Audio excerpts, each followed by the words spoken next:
Okay, so I think that's how I would use the Warhorn. Let's see how that sounds compared to the initial Tubescreamer sound. Yeah. Hi, welcome back to Every Note Counts. Today we're going to check out the difference between this TS9 Tubescreamer and the Walrus Audio Warhorn. Let's check them out.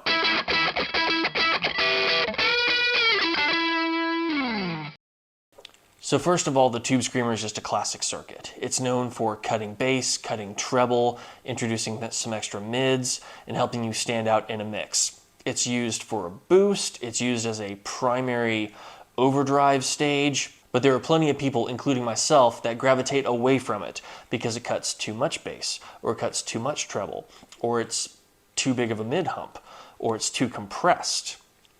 All of those things are addressed with the Walrus Audio Warhorn. So if you're looking for something that has a bit more versatility, this might be worth checking out. We're going to get into some audio samples to see how the bass compares, how the treble compares, how compressed this one is compared to the other one, and what flavor this has overall that separates it from the Tubescreamer. I'm comparing these two together to figure out if the Walrus Warhorn can be a direct substitute for a Tubescreamer, do exactly what the Tubescreamer does on my favorite settings, and have more flexibility. After all, the Warhorn has a toggle switch to change if it's more compressed or more open. It has an independent bass and treble control, which the Tubescreamer TS9 does not have any of those. It has volume, overdrive, and tone. How similar are they? How different are they? Are there different contexts to use one over the other? These are all things that you should consider as we go through the sounds and figure out in what context you might prefer one over the other. All right, so I'm in E flat with a Stratocaster playing through a Victory V140, and here's what the clean tone sounds like on the neck.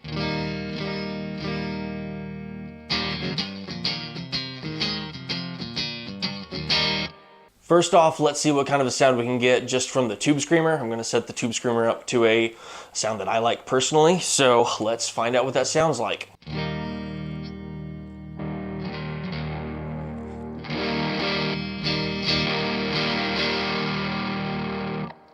So let's see what we can do.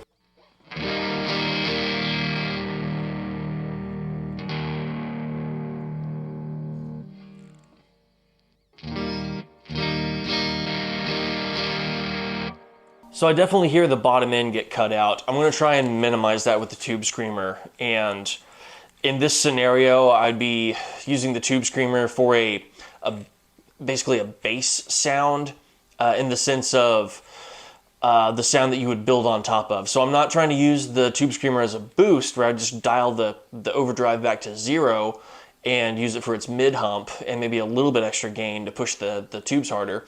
I'm trying to see how I can make it interact with my tube amp right now to get a sound that I would use pretty much constantly for overdrive. So let's see, let's keep looking at that. Obviously, if you cut the bass, then you can stand out a little bit better in the mix and you're not stepping it on the bass player's frequencies as much. So that's great for stepping into a lead position. I'm gonna see how much I can minimize that for just for a different sound that I would personally go for.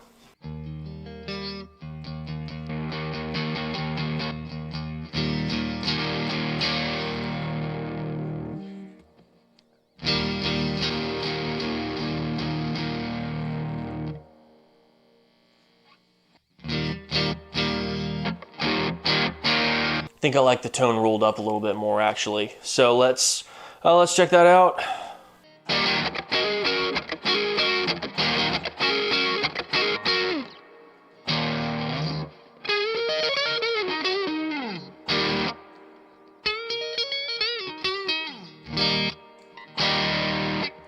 Okay, now as I change the overdrive, I'll obviously have to I'll have to adjust the EQ also. And let's see where that journey takes us.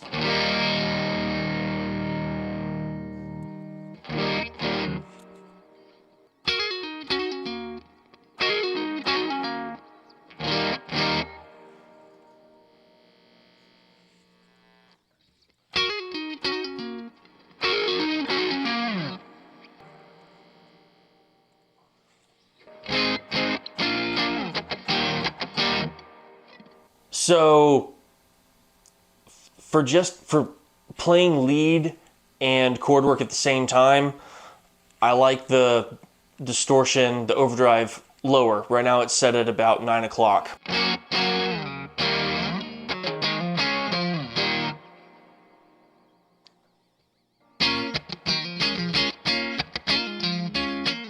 That being said, I did like the overdrive cranked up pretty high. So now it's at 3 o'clock.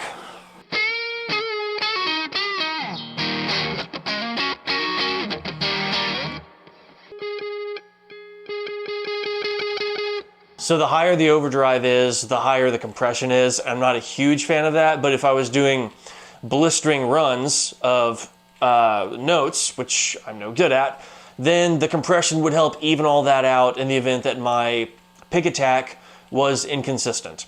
That being said, let's see how close we can get the Warhorn to sound like the setting I prefer on the Tubescreamer. So I have the Warhorn with the compression switch flipped up in order to create a tighter, more compressed feel to best mimic the Tubescreamer. So let's see how close to the Tubescreamer setting I can get.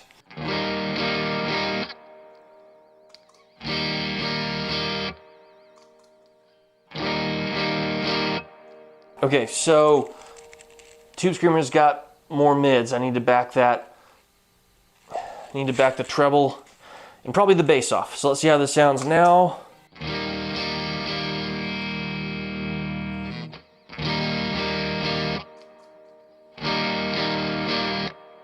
Too much bass, maybe a little too bright still.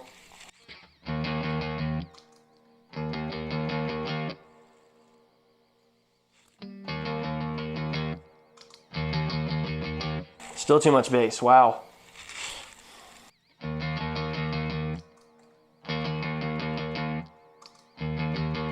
Wow.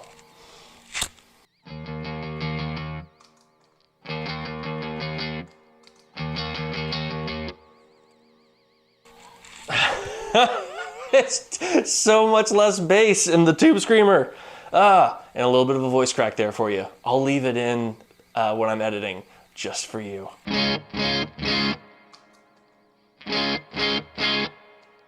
Okay, so inherently the Walrus has more bass.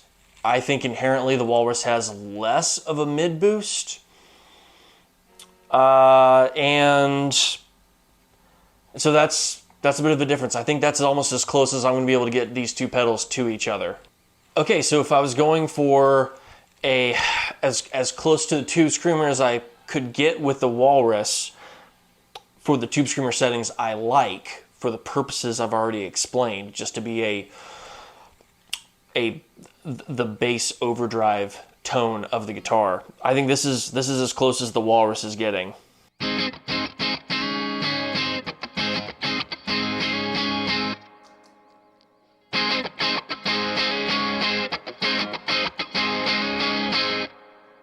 I'm okay with that. The Walrus doesn't have to be able to produce a perfect, exact Tubescreamer sound. If you're wanting something that does a perfect Tubescreamer sound and then some, I don't think the Walrus is filling this niche or niche. I think it is undoing the aspects of the Tubescreamer that a lot of people don't like. It inherently has more bass, allows you more control over how much top end is going to get cut out because the Tubescreamer cuts out treble. And then it's a less pronounced mid hump. So Walrus has accomplished all three of those goals, tackling the things that the naysayers of Tubescreamers don't like about Tubescreamers. Okay, now what's the best Warhorn sound I can get? For my taste. Let's go get into that.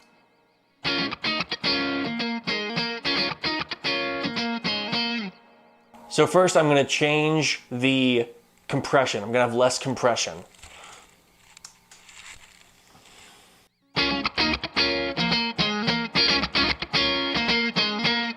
What I want to do next is closely approximate what my guitar going straight into my amp sounds like but then engage the Warhorn for a little bit more overdrive. So let's see how close I can get the overall EQ shape to sound like I'm just going straight from guitar into amp.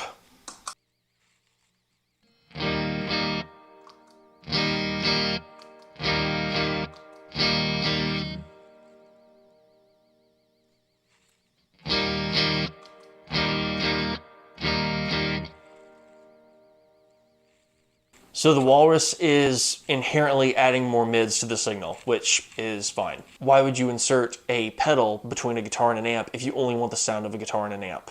So let's use the Warhorn for what I want it for, and that is to add some overdrive, a little bit of crunch, and also a little bit of those mids that it inherently has.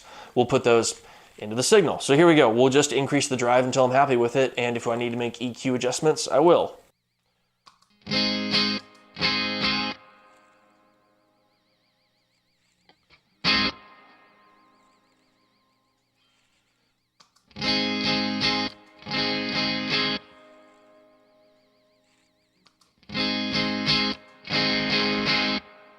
That's probably as crunchy as I would want to get, just for the sake of maintaining note separation when doing chord stuff.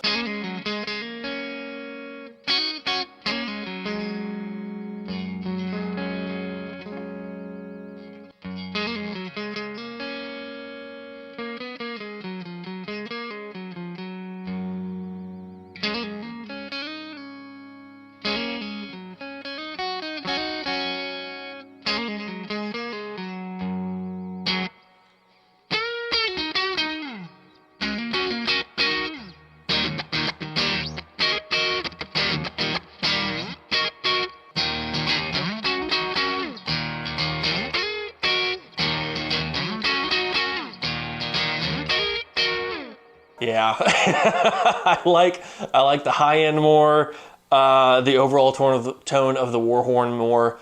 It has a little bit of mids there, but not to the degree that the Tubescreamer has. I'm not knocking the Tubescreamer. It is a great pedal, a fantastic mid-hump introducer, and something to cut through a mix.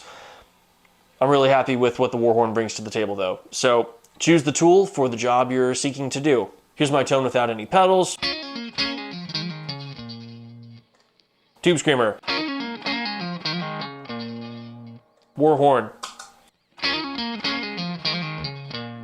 Thanks again for watching, and until next time, make every note count.